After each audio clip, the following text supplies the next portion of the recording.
Hello friends, welcome to my channel. எங்கள் வீட்டு special மீன் குழம்பு எப்படி செய்யலான்னு பார்க்கலாம் வாங்க. எந்த மீனாக இருந்தாலும் இந்த மெத்தடில் நீங்கள் குழம்பு ட்ரை பண்ணி பாருங்கள். ரொம்பவுமே டேஸ்ட்டு சூப்பராக இருக்கும். வாங்க இது எப்படி செய்கிறதுன்னு பார்க்கலாம். இது செய்கிறதுக்கு இன்றைக்கி நான் ஒரு பெரிய லெமன் சைஸ் அளவு புளி பாருங்கள், இந்த அளவுக்கு நான் இன்றைக்கி செய்யக்கூடிய அளவுன்னு பார்த்தீங்கன்னா 1 கிலோ மீனில் செய்ய போகிறேன். பாருங்கள், இந்த அளவுக்கு புளியை அரை மணி நேரத்துக்கு முன்னாடியே ஊற வச்சு நான் கரைச்சி எடுத்து வடிகட்டி வச்சுருக்கேன். இதை ஒரு பாத்திரத்தில் சேர்த்திட்டு இது கூட ஒரு 2 டேபிள் ஸ்பூன் அளவுக்கு தனி மிளகாய்த்தூள் சேர்த்துக்கோங்க. கூடவே 2 டேபிள் ஸ்பூன் அளவுக்கு மல்லித்தூள் சேர்த்துக்கோங்க. இது கூட 1 டீஸ்பூன் அளவுக்கு ஜீரகத்தூள் சேர்த்துக்கோங்க. ஜீரகத்தூள் மறக்காமல் சேர்த்துக்கோங்க, ரொம்பவும் நல்லாயிருக்கும். ஒரு 1/4 டீஸ்பூன் அளவுக்கு மஞ்சள் தூள், தேவையான அளவு உப்பு, ஒரு 4-5 கருவேப்பிலை, கொஞ்சமாக மல்லி இலை சேர்த்து இதை நல்லா கலந்து விட்டுறலாம். இந்த மசாலா அந்த புளி தண்ணியோட நல்லா மிக்ஸ் ஆகணும். அந்த மாதிரி நல்லா கலந்து விட்டுருங்க. இந்த கருவேப்பிலையும் கொத்தமல்லி தலையும் சேர்த்து நம்ம கலந்து விடும்போது இன்னும் டேஸ்ட் ரொம்பவுமே நல்லாயிருக்கும். இதை ஒரு 1 மணி நேரத்துக்கு அப்படியே வச்சிடலாம். நல்லா ஊறி வரட்டும், இது அப்படியே இருக்கட்டும்.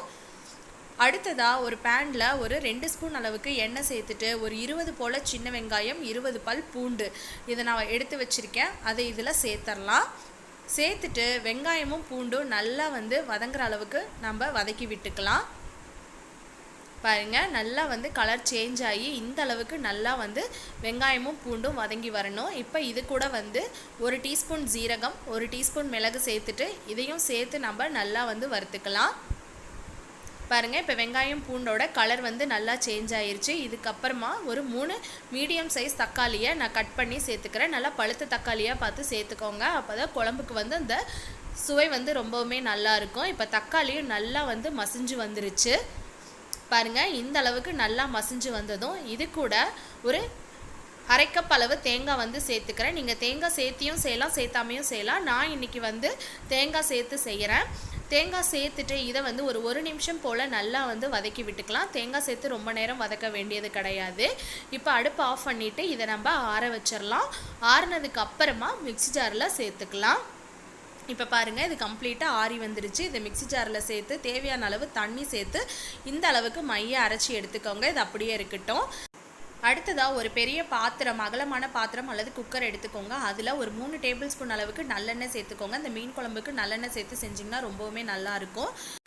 எண்ணெய் சூடானதும் 1/2 டீஸ்பூன் கடுகு, 1/2 டீஸ்பூன் அளவுக்கு வெந்தயம் சேர்த்துக்கோங்க. இது நல்லா பொரிஞ்சு வரட்டும். இப்போ பொரிஞ்சு வந்ததும் ஒரு 5 பல் பூண்டை இந்த மாதிரி தட்டிட்டு சேர்த்துக்கோங்க. கூடவே கொஞ்சமாக கருவேப்பிலை சேர்த்துட்டு 10 போல் சின்ன வெங்காயத்தை இந்த மாதிரி பொடிசாக கட் பண்ணி இதையும் சேர்த்துக்கோங்க. இப்போ வெங்காயம் பூண்டு எண்ணெயில் நல்லா வதங்கி வரட்டும். பாருங்கள், இப்போ இந்த அளவுக்கு நல்லா வதங்கினதும் இது கூட நம்ம ஏற்கனவே வதக்கி அரைச்சி வச்சுருக்கிற வெங்காயம் தக்காளி விழுதை இதில் சேர்த்துடலாம். சேர்த்துட்டு நம்ம கரைச்சி வச்சுருக்கிற புளி கரைசலையும் இதில் சேர்த்துடலாம். சேர்த்துட்டு இதுக்கு தேவையான அளவு தண்ணியும் சேர்த்துக்கோங்க. மிக்ஸி ஜார் கழுவி கொஞ்சமாக தண்ணி சேர்த்துட்டு இதை நல்லா கலந்து விட்டுறலாம். மசாலாவோட பச்சை வாசனை போகணும், அதே சமயம் மீன் சேர்த்து வேக வைக்கணும். அதனால் உங்களுக்கு தண்ணி எந்த அளவுக்கு தேவையோ அந்த அளவுக்கு நீங்கள் பார்த்து சேர்த்துக்கோங்க. இந்த ஸ்டேஜில் நீங்கள் உப்பு செக் பண்ணிவிட்டு தேவைப்பட்டால் நீங்கள் சேர்த்துக்கலாம். இப்போ நம்ம சேர்த்துன மசாலா புளியோட பச்சை வாசனையெல்லாம் போகணும். மூடி போட்டு ஒரு 10 நிமிஷம் மீடியம் ஃப்ளேமில் வச்சு நல்லா கொதிக்க விட்டு எடுத்துக்கலாம். நல்லா குழம்பு கொதித்து திக்காகி வரட்டும். பாருங்கள், இப்போ 10 நிமிஷம் ஆயிடுச்சு. குழம்பும் நல்லா கொதித்து அந்த பச்சை வாசனையெல்லாம் போயிடுச்சு. குழம்பு உங்களுக்கு திக்காக வேணுமா அல்லது தண்ணி போல் வேணுமான்னு நீங்கள் முன்னமே ஃபிக்ஸ் பண்ணிக்கோங்க. மீன் சேர்த்துனதுக்கு அப்புறமா நாம் குழம்பை அதிக நேரம் கொதிக்க வைக்க முடியாது. அதனால் முன்னாடியே நீங்கள் ஃபிக்ஸ் பண்ணிக்கோங்க. இப்போ நம்ம மீனை சேர்த்துடலாம். நான் இன்றைக்கி 1 கிலோ அளவு மீனை சேர்த்துக்க போகிறேன். மீன் சேர்த்தும் போது ஒன்றோட ஒன்று இடைவெளி விட்டு சேர்த்துங்க. அப்போ தான் நமக்கு எடுக்கிறதுக்கு ரொம்பவுமே ஈஸியாக இருக்கும். நீங்கள் ஒன்று மேலே ஒன்று சேர்த்துனீங்கன்னா நம்ம எடுக்கும்போது மீன் உடஞ்சி போகிறதுக்கு வாய்ப்பு இருக்குது. இப்போ எல்லா மீனையும் சேர்த்தியாச்சு. இதை மூடி ஒரு 3 நிமிஷத்துக்கு மட்டும் நம்ம நல்லா கொதிக்க விட்டு எடுத்துக்கலாம். மீன் நல்லாவே வெந்து வந்துடும். பாருங்கள், இப்போ 3 நிமிஷம் ஆயிடுச்சு. மீன் சூப்பராக நமக்கு வெந்து வந்துருச்சு. பாருங்கள், இப்போ கொஞ்சமாக கருவேப்பிலை கொத்தமல்லி தலை தூவி அடுப்பை ஆஃப் பண்ணிடலாம். இதை ஒரு அரை மணி நேரம் வெளியே வச்சுருந்தா அதுக்கப்புறமா சர்வ் பண்ணுங்கள். ரொம்பவுமே சுவையாக இருக்கும்.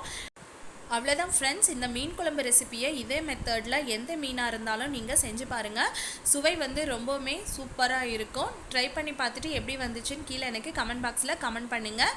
இந்த வீடியோ பிடிச்சிருந்தா வீடியோக்கு ஒரு லைக் கொடுத்துட்டு மறக்காமல் நம்ம சேனலையும் சப்ஸ்கிரைப் பண்ணிக்கோங்க. தேங்க்யூ.